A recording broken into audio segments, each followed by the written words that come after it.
Mr. John Gabales.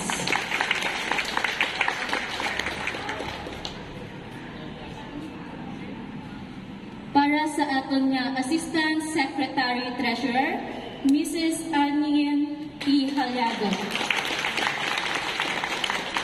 Para mata sa atong mga auditors, Captain Ruben Andrade,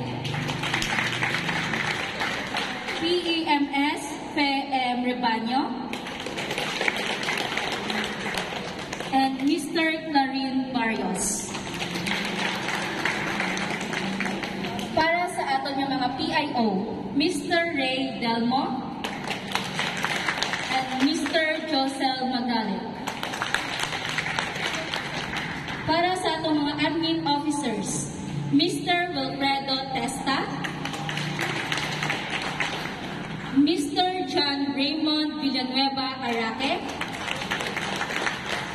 Miss Tati Abela, Miss Teresa and Atienza, and yours truly again, Mr. Josel Magalit. Aton nga pagkatagon do aton nga presensya at atong butihin nga mayor para sa pag-induct itma atong mga officers.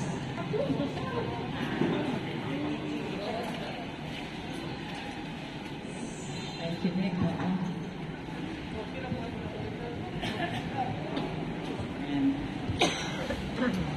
Okay, kindly raise your right hand and repeat after me. Ako si, your name please,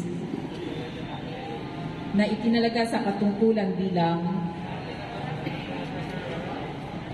ang Seafarers Association of Aklanon sa bayan ng New Washington at lalawigan ng Aklan ay taimtim na nanunumpa. Natutuparin ko ng buong husay at katapatan sa abot ng aking kakayahan ang mga tungkulin na aking kasalukuyang katungkulan at ng mga iba pa. Pagkaraan nito'y gagampanan ko sa ilalim ng Republika ng Pilipinas at kusa kong babalikatin ang mga pananagutang ito na walang pasubali o hangaring umiwas kasi hanawa ako ng Diyos. Congratulations po sa inyong lahat.